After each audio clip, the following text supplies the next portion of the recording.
What's up, good people? Mark Holmes here, and as always, I appreciate each and every one of you guys. To celebrate the Dallas Cowboys getting back into training camp, we're doing our first cook out here in our new summer kitchen pavilion. And what way to do it other than having some ribeyes? So I've been working on getting this set up. Like I said, this is the first time we've actually cooked out here. And I've got this grill up to about 500 degrees so I can really sear these things. I want to show you some of the things that we've done thus far. Still working on getting this set up. I bought this cabinet here. Actually, this is about $200 for this cabinet from Vivor. And sadly, this is just a little bit too big. I was hoping it was going to be able to go down into it, but it's all metal. It's actually really nice. It cost me 200 bucks. We have our griddle here. I'm going to be doing some modifications for it if I don't replace it. I'm looking at actually doing one that will be a air fryer combination. And of course we have our Weber grill. And I've got some steaks on here that I'm searing real good. So these are, if you remember, I bought a whole rib roast, and I think I got 14 steaks out of it. It cost a whole bunch of money buying the whole thing, but it ended up being $16 a pound, and it wasn't like some of that crazy meat that we were getting from, Walmart and Giant and all that. This was locally grown beef, and I couldn't be happier about having these things. Let's check it out. What I did was I actually salted these and put them in the fridge so that way it would dry age it a little bit. So I put them in the fridge last night. Now, a new trick, I've got to get a smaller fan. If you put the steaks in the fridge with the salt and stuff on there, and you end up putting the fan to blow on it, it'll help to age them actually quicker. So that's a new trick that I've learned. And I tell you, I am so excited about training camp being open. I'm excited about actually working out here in the pavilion. We actually had a little bit of rain that came through, and the nice thing is we actually have a table. Like I said, we're still in the process of setting this up. We could just eat out here, and that's why I'm thinking about doing the Blackstone that is an air fryer combination, because then you could steam, air fry vegetables or French fries, potatoes, whatever. It has a warming tray into it, and it would give you pretty much a full kitchen out here. Now, one thing I am probably going to do, because this isn't quite as big. Look at that. Let's get a little closer. Let's get a little closer here. This isn't quite. When you start putting stuff in, it seems a lot bigger than what you thought it was. A lot smaller than what you thought it was. And that's where I thought I'd have enough space to put my stove and build the smoker, and I do. I could technically make the smoker so the smoker's right here and have the stove right there. That'll give me a little bit more space. Build the chimney, basically build another platform out there, so it's actually outside of the space. But looking at this, I may not have the space that I wanted to have the sink and stuff out here. And it's okay, because you can always go inside, or I have a sink that's in the porch and stuff. But I do like having all of this ceiling and stuff up here. And if it's rainy, I'm okay. If it's snowy, I'm okay. And at some point, I'm going to run electricity out here, so that way I can have a couple of ceiling fans in here, which will really exhaust us and make it good. So I'm going to go clean up my pan here. I'm going to let this cook real quick, and I'll be right back. Okay, so the first thing I will say that I absolutely positively love is I've got plenty of space out here. And I can set up and have all my tools out here. This is one of the things that I didn't have before, when I had the overhang piece in there. And this gives me plenty of room to stand here. I can see the sunset over there. I can put my tools and stuff down below here, so that way they're easy access to everything. We're about 115 degrees. So this will be great when I need to entertain. If I have a bunch of people to cook for, having the griddle over there, you can put 36 burgers easily on that thing, if not more, or bacon and things. Having this grill right here, if I do get the bigger one, it's actually a 36-inch grill. I think that one's only a 30.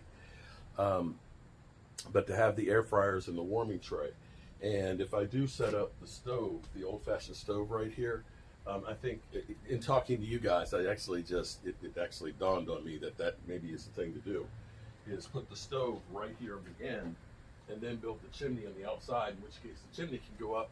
Don't have to put a hole in the roof. Yeah. So I just need to actually pour a cement slab right there to be able to start building it. Go figure. Live and learn. The only bad thing is I might need to put like a pad out there in front of it, so that way you're not standing like in the snow or something like that. But we'll figure it out. But definitely this looks good. Those look good.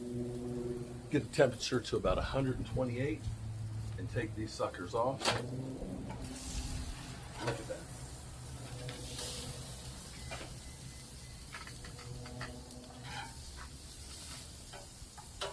That was a little piece I cut off from a fat cat. Let's check it out. It's hot. Oh my God. That's good. 117 degrees. Damn. That's good.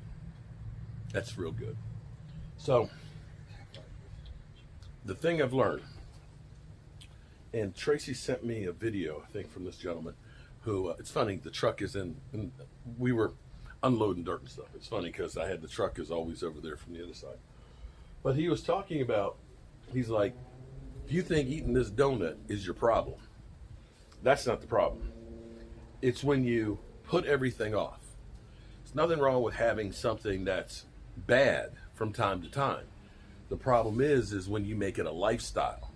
When instead of saying, you know what, I'm going to treat myself and I'm going to have some ice cream and donuts or something like that, or I'm going to go out to dinner. I'm going to have that soda. You do it every single day, and you never eat actually right. And then you put off and say, well, I'm going to do it next week. And what happens is you get into a rut where everything that you eat is bad for you. And I'm going to say that what I have learned since the beginning of the year is it's not the food, the type of food that you eat, it's what's been done to it. This morning, look at these steaks. Oh my God. Look at those steaks. Oh my God, they look good. Here, can you take those in for me? While I get the special stuff cleaned up. This morning I made bread. The bread had a total of 8 ingredients. That's it. Cinnamon raisin bread. And it was good. Oh my God, it's so good. I love cinnamon. I make a loaf of cinnamon raisin bread every week. And I eat cinnamon raisin bread every week. The cool thing about the cinnamon raisin bread is I'm not putting in that 25 ingredients like they do when you buy from the store to make it preserve, the binders and things like that, the bromate this and the, that, stuff like that. It's just straight unprocessed flour, salt, dry milk, cinnamon, raisins, yeast, and flour. But the thing is our food has gotten to be cleaned in chemicals, processed, gassed, and everything else to try and make it last as long as possible to maximize their profits. But that stuff is what's making us sick. I'm not trying to pretend that I'm an expert on what to do, but I can say from 275 to right now, 235. Now, a lot of you will say, well, you're still a fat ass. That's still considered obese. Well, here's another problem. problem too. And this is going to be one of those things you say, you're just full of shit. But I was asking my doctor because I said, Doc, I'm a 34 BMI. And I said, I don't feel morbidly obese. Look, this is my arms, okay? That's it. That's all the fat. There's not a whole lot of fat on there. I still have, look, muscle on there. My legs, same thing. I got a little bit here that I can lose. He said, listen, here's the problem. He said, you're actually big-boned. Big-boned. He said, when I look at your knee joint, he's like, we're going to need to get an oversized replacement knee joint when we do it. It might have to be custom made because it's literally that big. My hands, that is 11 and a half inches across, okay? 11 and a half inches. Most of your football players, 8.5, 9, 10 inches, it's 11 and a half. So he said, don't worry about what you got. He said, just watch your sugar. You know, make sure your sugar is not real high. He said, watch your blood pressure and so on. And he said, yeah, he said, you're good. And so at 60 years old, I am not taking any medication whatsoever. Zero. No high blood pressure medication, no cholesterol medication, none of that. And I'm eating the foods I love. You see me eating burgers. I had pizza the other night that I made frozen pizzas using a pita bread. So getting away from the processed foods, which seem to me to get you also hooked on the medication. Just saying, you got to look at that thing. All right, let's go in and see what we have for dinner. Well, we have our very first dinner cooked outside. Next time, we're going to actually eat outside. Okay, so next time we're going to eat outside on here. So to celebrate the Cowboys being in training camp, that we have everybody healthy, that we have Jerry Jones seemingly giddy about adding some more players, including Max Crosby, we decided, since it's our first time cooking, we cooked a ribeye, a baked potato, and we've got some steamed broccoli with some olive oil and some butter, a little bit of smoked paprika on there, and garlic salt. Oh, man. And some, of course, of our Amish butter. I love a baked potato and things. Oh, my goodness. Look at that. Yeah, it's got sour cream. That's my bad thing. Cooked the baked potato in the microwave. Basically, I cooked 3 of them in the microwave. Cooked them off 10 minutes. Checked them, you feel and see how soft they are. Then I cooked them for another 5 minutes. Checked them and see how they are. And then I cooked them for 3 more minutes. So let's get into the ribeye. That's actually the fat cap side. Yeah.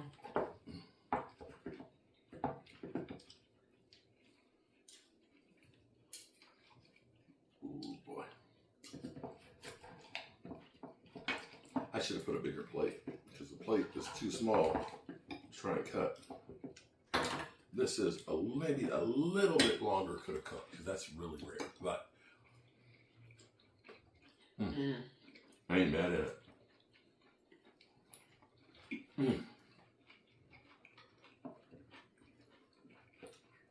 That dry aging does it. Oh my goodness. Look at that. Okay, some of you are like, ew, it's raw. No. That's exactly what you want. Well done. Order chicken. I've learned when you're dry aging, you actually have to use a lot of salt. So you can kind of taste the salt. Can you taste the salt in that, baby? I hadn't noticed it. You still didn't notice it. But you do use quite a bit of salt because that ends up drying the moisture out of it, which doesn't make sense to me that you're drying out the moisture to dry age it. But whatever, it works. And the broccoli, this is a perfect meal. This would be, you know, at a steakhouse, a ribeye, baked potato and all that, at least $40. Where? Oh, that. Right, well, we had it at that bar. That ribeye I had there, that was paid for $25, and it was not even half the size of this one, and it's not good.